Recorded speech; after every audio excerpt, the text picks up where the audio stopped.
The abandoned ward, a terrifying encounter.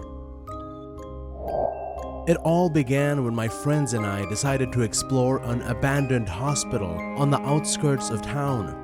The hospital had been closed for years, and its eerie, decaying structure cast a long shadow over the surrounding area. We were young and foolish, seeking adventure in the unknown, unaware of the darkness that awaited us. As we entered the hospital, the air grew heavy with a stench of decay and despair. The walls were stained, and the corridors were dimly lit by flickering overhead lights. It felt as though the hospital itself was alive, breathing in the fear and suffering of the countless patients it had once housed. We moved deeper into the building, our footsteps echoing ominously through the empty hallways. We discovered an old operating theater, complete with rusted surgical instruments and bloodstains that seemed to seep through the cracked tile floor. It was a macabre sight, and our unease grew with every step we took. Suddenly, we heard a faint, distant whisper, barely audible over the creaking of the building. It sent shivers down our spines. We couldn't make out the words, but the voice sounded anguished, trapped in a never-ending nightmare. We convinced ourselves it was just the wind, but our fear had already taken hold. As we continued our exploration, we stumbled upon a basement hidden beneath layers of dust and darkness. Inside, we found a series of tiny, windowless cells, each with a narrow bed and restraints that held patients in place. The cold metallic restraints and faded patient records told a horrifying story of inhumane treatments and suffering. It was as if the hospital had been a chamber of horrors, and its walls held the screams of the tormented. The whispers grew louder, the voice now pleading for release, crying out for help. Panic set in as we realized we were not alone. We had unwittingly stepped into a realm where the past and present intertwined, and the spirits of the hospital's victims refused to be forgotten. As we tried to escape, the hospital seemed to conspire against us. Doors slammed shut on their own, and the lights flickered in a menacing rhythm. The voice, once distant, was now an ominous presence, whispering threats and curses. It was as if the hospital had come to life, demanding retribution for its sins. We finally made it out, but the nightmares were just beginning. The voice followed us home, haunting our dreams and pushing us to the brink of madness.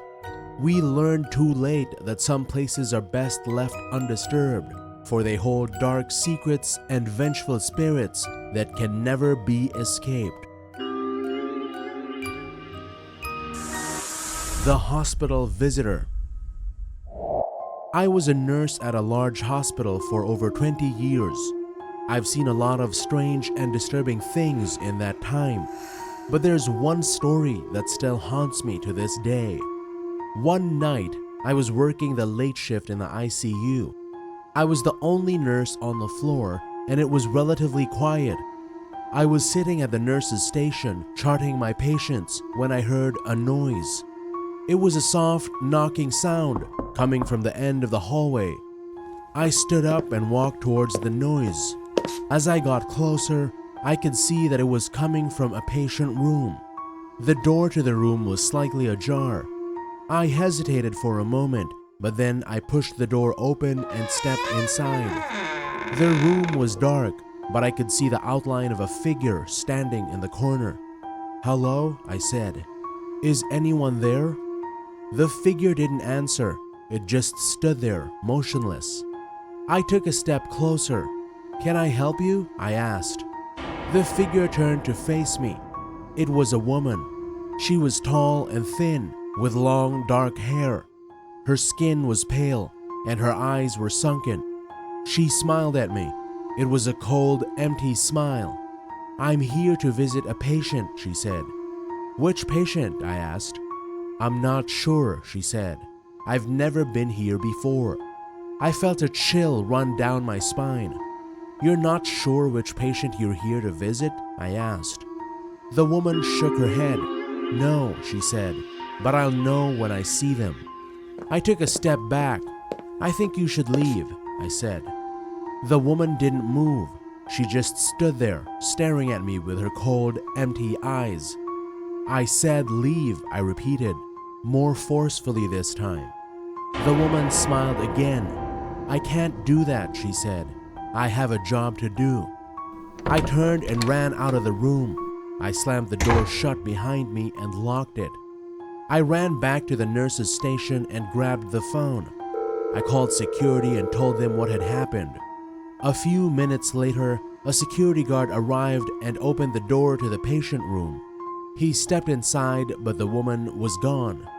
The security guard searched the room, but he couldn't find any trace of the woman. It was as if she had vanished into thin air. I never saw the woman again, but I never forgot her. I still have nightmares about her sometimes.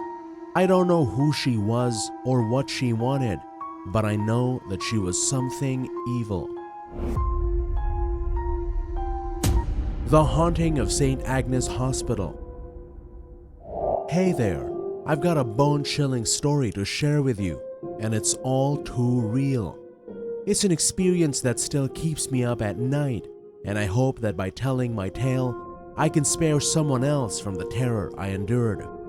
Several years ago, I worked as a night shift nurse at St. Agnes Hospital, a seemingly ordinary place that concealed unspeakable horrors. The hospital had a dark history, but it wasn't until I started working there that I began to uncover the terrifying truth. My first night on the job, I couldn't shake the feeling that something was off.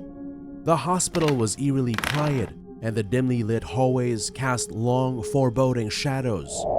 It was as though the building itself held its breath, waiting for something to happen. As the night progressed, strange occurrences became a part of the norm. Call lights would turn on in empty rooms, and we would hear the sound of children laughing, even though there were no pediatric patients on the floor. The air felt heavy, as if an invisible presence was watching our every move. One night, as I was making my rounds, I heard the sound of distant whispers coming from one of the patient rooms. When I entered, I found a frail, elderly woman who was terminally ill, but she wasn't alone.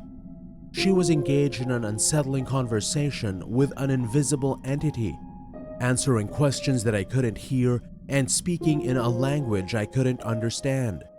Her eyes were filled with terror. The old woman's behavior was just the tip of the iceberg. Staff members began experiencing sleep paralysis and vivid nightmares about the hospital's dark history. Patients would report seeing shadowy figures at the foot of their beds, and sometimes those figures would whisper unsettling secrets that sent shivers down their spines. One evening, I decided to dig into the hospital's history. I uncovered a horrifying truth. The hospital had been a site for unethical medical experiments in the past, and countless patients had suffered and died within its walls. It was as if the malevolent energy of the past had never left.